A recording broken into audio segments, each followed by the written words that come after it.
હાર્દિક હાર્દિક સ્વાગત છે। તો આજે આપણે જોવાનું છે ધોરણ 9 વિષય ગણિત નું ચેપ્ટર નંબર 2 બહુપદી। તો આજે આ બહુપદી ચેપ્ટર ની અંદર સાહેબ ખૂબ મોટું ચેપ્ટર છે, કઈ ખબર પડતી નથી કઈ રીતે ક્યાંથી શું શરૂ કરવું ક્યાંથી પૂરું કરવું। તો આ વિડિયો ની અંદર આપણે આના વિશે જ માહિતી મેળવવાની છે કે આઈએમપી ટોપિક શું છે, કઈ રીતે પૂછાય છે, બરોબર। તો આ એચઆરએસ ની આગાહી છે। આના પછી વિડિયોના એન્ડમાં તમને એ પણ જણાવવામાં આવવાનું છે કે ઉદાહરણ પ્લસ સ્વાધ્યાયના કેટલા દાખલા મોસ્ટ ઇમ્પોર્ટન્ટ છે, બરોબર। તો આની પણ માહિતી આપણે આની અંદર મેળવવાની। તો વિડિયોના એન્ડ સુધી બધા બાળકોએ જોડાઈ રહેવાનું છે, બરોબર। તો હવે આપણે શરૂ કરીએ બહુપદી। તો કે બહુપદી કોને કહેવાય? તો સૌપ્રથમ બહુપદી એક કરતા વધારે પદોના સમૂહને બાળકો બહુપદી કહે છે, બરોબર। ત્યારબાદ આપણે જોઈએ બહુપદી હોવા માટેની શરત, બરોબર। તો બહુપદી હોવા માટે કે બહુપદીની અંદર રહેલા દરેક ચલની ઘાત પૂર્ણ સંખ્યા હોવી જોઈએ, બરોબર। એનો મતલબ કે પૂર્ણ સંખ્યા એટલે કે 0 1 2 3 4 અનંત સુધી, બરોબર। એ નીચે મેં એક્ઝામ્પલ આપ્યા છે કઈ બહુપદી છે કઈ નથી, તમારી રીતે પ્રેક્ટિસ કરી લેવાની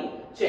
1 અને 2 બહુપદી આવી છે, બરોબર। ત્યારબાદ છે બહુપદીની ઘાત, બરોબર। ત્રણ પાઠમાં આપણે બહુપદીની ઘાત એટલે કે બહુપદીમાં રહેલ ચલની મોટામાં મોટી ઘાતને બાળકો બહુપદીની ઘાત કહે છે। આની અંદરથી એક માર્ક્સમાં એક એમસીક્યુ આવશે, બરોબર, કે નીચેનામાંથી કઈ બહુપદીની ઘાત સૌથી મોટામાં મોટી છે, બરોબર। ચાલો ત્યારબાદ આપણે વાત કરીએ કે બહુપદીના પ્રકાર। તો કે ત્રણ પ્રકારમાં ડિવાઈડ કરી છે બહુપદીને। પહેલું છે સુરેખ બહુપદી, ત્યારબાદ છે દ્વિઘાત બહુપદી, ત્યારબાદ છે ત્રિઘાત બહુપદી। સુરેખ કોને કહેવાય? તો કે મહત્તમ ઘાત બહુપદીમાં કેટલી હોવી જોઈએ?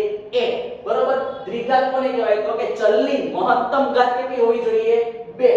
ત્રિઘાત કોને કહેવાય? તો કે ચલની મહત્તમ ઘાત કેટલી હોવી જોઈએ?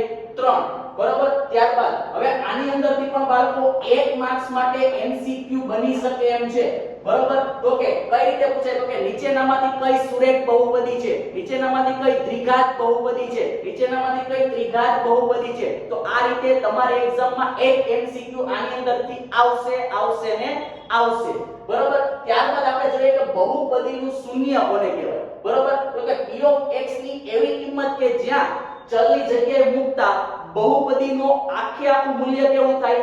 0। એને શું કહેવાય છે? તો કે બહુપદીનું શૂન્ય કહે છે। નીચે મેં એક્ઝામ્પલ આપેલું છે, તમારે આ બે કિંમતને ચલની જગ્યાએ મૂકવાની છે। જો આખું p of x નું મૂલ્ય 0 આવે તો આ મૂલ્ય જે છે એ બહુપદીનું શૂન્ય કહેવામાં આવે છે, બરોબર। ત્યારબાદ આપણે જોવાનું છે બહુપદીનું અવયવીકરણ। ભાઈ બાળકો મોસ્ટ આઈએમપી ટોપિક છે ભાઈ। 2 થી 3 માર્ક્સમાં એક દાખલો તમારી પ્રથમ સત્રની પરીક્ષામાં આવશે ને આવશે, બરોબર। તો સાહેબ એમાં બે રીત છે, અવયવ પ્રમેયની છે અને અવયવીકરણની છે। તો એમાંથી અમારે કઈ કરવી? તો કે બાળકો એક જ રીત કરવાની છે, કઈ? તો કે અવયવીકરણ વાળી રીત। એટલે મતલબ કે મધ્યમ પદને વિભાજન કરી અને અવયવ પાડવાની રીત વાળો એક દાખલો તમારી એક્ઝામમાં આવશે ને આવશે। આ એચઆરએસ ની આગાહી છે ભાઈ, બરોબર, હલકામાં લેવાનું નથી। ચાલો ત્યારબાદ આપણે જોઈએ કે નિત્ય સમૂહ। આખું 50% ચેપ્ટર આના ઉપર ટકેલું છે, બરોબર। 8 નિત્ય સમૂહ તમારી ચોપડીની અંદર આપેલા છે। તો સાહેબ આમાંથી પણ એક અમુક ઇમ્પોર્ટન્ટ હોય એવા કયો ને, તો અહીંયા મેં 3 લખેલા છે, બરોબર। આ પહેલું, બીજું અને ત્રીજું, આ 3 નિત્ય સમૂહ મોસ્ટ ઓફ આમાંથી દાખલા મેં એનાલિસિસ કરેલું છે પ્રથમ સત્રની પરીક્ષામાં।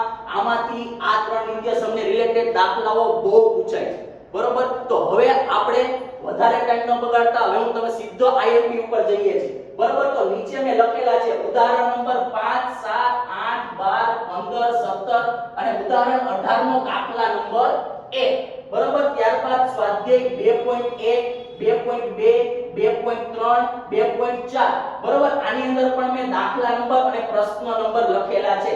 ધારો કે આ 2.2 ની અંદર પ્રશ્ન નંબર 3 નો દાખલા નંબર 1 4 7, પ્રશ્ન નંબર 4 નો દાખલા નંબર 2 3 5, એવી જ રીતે 2.3 ની અંદર લખેલું છે, એવી જ રીતે 2.4 ની અંદર પણ લખેલા છે। આ મોસ્ટ આઈએમપી દાખલા છે, બરોબર। તો આટલાની પ્રેક્ટિસ બધા જ બાળકોએ કરી નાખવાની છે, બરોબર। તો અહીંયા આપણે આ લેક્ચરનો એન્ડ કરીએ છીએ। ત્યાં સુધી વાંચતા રહેજો। જય હિન્દ, જય ભારત।